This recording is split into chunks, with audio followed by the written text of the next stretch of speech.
नमस्कार, फाइटर समाचार में आपका स्वागत है। पेश आज 13 जनवरी गुरुवार शाम 7 बजे राजस्थान की खास खबरें। हिंदुस्तान एरोनॉटिक्स लिमिटेड में टेक्नीशियन अप्रेंटिस और ग्रेजुएट अप्रेंटिस ट्रेनी के पदों पर भर्ती निकली है। HAL की ओर से जारी विज्ञप्ति के अनुसार अप्रेंटिस के कुल 150 वैकेंसी है। अभ्यर्थी 19 जनवरी तक हिंदुस्तान एरोनॉटिक्स लिमिटेड की ऑफिशियल वेबसाइट पर जाकर ऑनलाइन आवेदन कर सकता है। भर्ती विज्ञप्ति के अनुसार HAL में अप्रेंटिस पदों पर भर्ती होने के बाद उम्मीदवार को प्रतिमाह 9,000 रुपये स्टाइपेंड मिलेगा। इन पदों के लिए इलेक्ट्रॉनिक कम्युनिकेशन, इलेक्ट्रिकल व electronics, mechanical, civil, computer science, aeronautical में इंजीनियरिंग की डिग्री प्राप्त कर चुके उम्मीदवार ही आवेदन कर सकते हैं। इसमें टेक्नीशियन अप्रेंटिस ट्रेनी के 80 पद व ग्रेजुएट अप्रेंटिस ट्रेनी के 70 पदों के लिए भर्ती विज्ञप्ति जारी की है। जोधपुर में एक युवक युवती ने शादी कर ली और पुलिस सुरक्षा के लिए हाईकोर्ट पहुंचे तो कोर्ट ने सुरक्षा की जरूरत नहीं बताते हुए इनकार कर दिया और याचिका को खारिज कर दिया। कोर्ट ने महत्वपूर्ण टिप्पणी की कि अगर युवक युवती ने शादी करने का फैसला कर लिया है तो उसमें समाज का सामना करने का साहस और परिवार को उनके द्वारा लिए गए फैसले को समझाने की दृढ़ता होनी चाहिए। तथ्यों को देखकर नहीं लगता युवक युवती का जीवन खतरे में है। जोधपुर जिले की एक 18 साल की युवती और 21 साल के युवक ने शादी कर ली और सुरक्षा के लिए हाईकोर्ट में पिटीशन दायर की थी। कोर्ट ने टिप्पणी करते हुए कहा कि कोर्ट ऐसे किसी योग्य मामले में कपल को सुरक्षा उपलब्ध करवा सकता है, लेकिन जो उन्होंने समर्थन मांगा वह उन्हें नहीं दे सकता है। डूंगरपुर जिले की स्पेशल कोर्ट ने नाबालिग से रेप के मामले में आरोपी को 10 साल की कठोर कारावास की सजा सुनाई है। आरोपी पर 1 लाख रुपए का जुर्माना भी लगाया है। विशेष लोक अभियोजक योगेश जोशी ने बताया कि 16 फरवरी 2020 को एक नाबालिग पीड़िता ने कुआ पुलिस थाने में रेप का मामला दर्ज करवाया था। रिपोर्ट में बताया गया था कि 9 फरवरी की रात वह घर में सोई थी। माता पिता घर के आगे आंगन में सोए हुए थे। रात के समय कुआ थाना क्षेत्र का रहने वाला शैलेश उसके घर पर आया, दरवाजे को धक्का देकर घर में घुस गया और जबरन रेप किया। जोधपुर जिले के कुड़ी भगतासनी थाना क्षेत्र में बेटे के इलाज के नाम पर पिता से ठगी हो गई। बेटे को जेनेटिक समस्या है, इसके लिए सोशल मीडिया पर इंटरनेशनल डॉक्टर से संपर्क किया तो उसके साथ ठगी हो गई। पहले तो डॉक्टर ने जोधपुर आने को कहा, फिर मुंबई एयरपोर्ट पर कस्टम क्लियरेंस के लिए 50,900 रुपये खाते में डलवा लिए। जब 1 लाख रुपए की डिमांड की तो शक हुआ। जानकारी जुटाई तो सामने उसके साथ ठगी हुई है। इस थाने में मामला दर्ज करवाया गया है। पुलिस ने बताया कि मामले की जांच की जा रही है। उन्होंने बताया कि 50,900 रुपये की राशि किसी नीमा कुमारी क्षेत्रीय के नाम उत्कर्ष बैंक में ट्रांसफर हुई है। पुलिस मामले की जांच में जुट गई है। बांसवाड़ा जिले के पाटन थाना क्षेत्र में 3 दिन से लापता 10वीं की छात्रा का शव कुएं में मिलने से सनसनी फैल गई। घर से करीब 1 किलोमीटर दूर स्थित कुएं में शव को गांव के ही एक युवक ने देखा। शव की शिनाख्त नलवई निवासी छोटी सरवा सीनियर स्कूल की बालिका के तौर पर हुई। सूचना पर पहुंची पुलिस ने कुएं से शव निकलवाया। परिजन शव खाट पर लेकर कथित नाबालिग प्रेमी के घर छोटी सरवा जाने लगे। इस बीच पुलिस सहित अन्य लोगों ने आगे जाकर परिवार के लोगों को रोका। इस पर नाराज परिवार मौके पर ही शव रखकर प्रदर्शन करने लगा। दोनों परिवारों के बीच विवाद चला।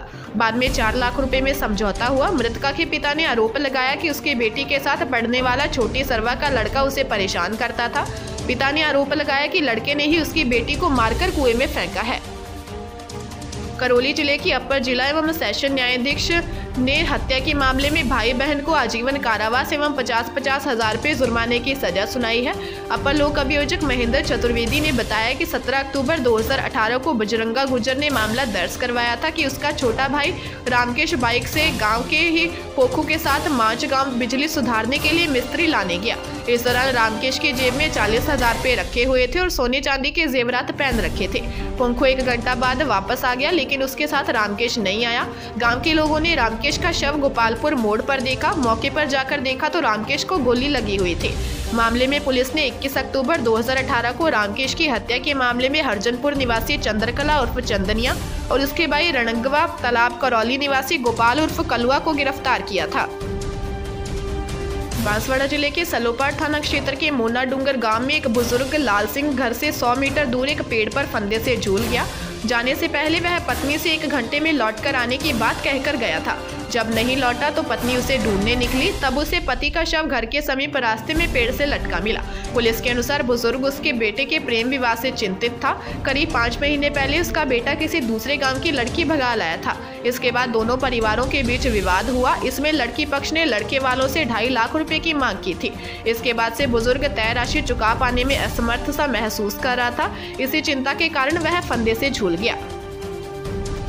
जयपुर जिले के बगरू थाना क्षेत्र में एक विवाहिता के सुसाइड का सनसनीखेज मामला सामने आया है।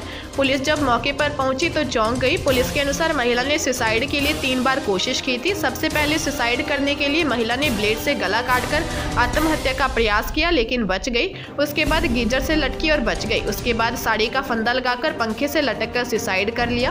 पुलिस ने बताया कि मृतका कमला चौधरी कृष्णा विहार की रहने वाली थी। परिजनों की सूचना पर पुलिस मौके पर पहुंची और फंदे से नीचे उतारा। पुलिस ने पोस्टमार्टम के बाद शव परिजनों के हवाले कर दिया। आत्महत्या के कारणों का खुलासा नहीं हुआ है। शुरुआती जांच में पारिवारिक कलह होना सामने आया है। सीकर जिले के दांता रामगढ़ थाना क्षेत्र के खाद्य विभाग में नौकरी लगवाने के नाम पर 2 लाख की ठगी का मामला सामने आया है। मामले में पीड़ित के पिता ने रिपोर्ट दर्ज करवाई है। पीड़ित ईश्वर लाल ने बताया कि उसका लड़का सुरेश 2018 में सीकर में एक निजी कोचिंग में पढ़ता था। उसके साथ प्रहलाद जाट भी कोचिंग में ही पढ़ता था। दोनों के बीच दोस्ती हो गई। प्रहलाद के साथी लोकेश ने फूड कॉर्पोरेशन डिपार्टमेंट में नौकरी लगवाने का झांसा दिया। यह बात प्रहलाद ने सुरेश को बताई। लोकेश और उसका रिश्तेदार दुर्गा प्रसाद कुमावत मार्च 2018 में ईश्वर के घर पर आए। उन्होंने 2 लाख रुपए देने पर 2 से 3 महीने में नौकरी लगवाने की बात कही। उसे रुपए दे दिए, लेकिन न तो उसने नौकरी लगवाई और न ही रुपए लौटाए। पुलिस मामले की जांच कर रही है। अलवर जिले के विशिष्ट न्यायाधीश भ्रष्टाचार निवारण अधिनियम ने नामांतरण खोलने की एवज में रिश्वत लेने के मामले में पटवारी श्री नारायण को दोषी मानते हुए 3 वर्ष के कारावास व 20,000 रुपए के जुर्माने की सजा सुनाई है। सहायक निदेशक अभियोजन एसीबी अशोक कुमार भारद्वाज ने बताया कि राजगढ़ तहसील के जोगीवाला निवासी रामचंद्र जोगी ने 10 अगस्त 2010 को एसीबी में शिकायत दर्ज करवाई थी कि उसके पिता मुरलीनाथ के निधन के बाद जमीन का इंतकाल खुलवाने के लिए पटवारी श्री नारायण से संपर्क किया तो उसने रिश्वत की मांग की। इस पर एसीबी ने रिश्वत की मांग का सत्यापन करवाया तो आरोपी पटवारी ने 500 रुपए परिवादी से ले लिए और 1600 रुपए की अलग मांग की गई। इस पर एसीबी ने ट्रैप कार्रवाई कर 11 अगस्त 2010 को आरोपी पटवारी श्री नारायण को 1600 रुपए रिश्वत लेते रंगे हाथ गिरफ्तार कर चालान पेश किया था।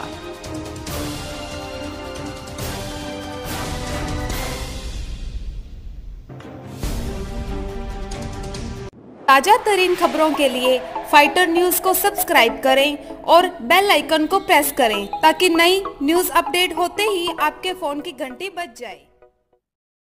Once again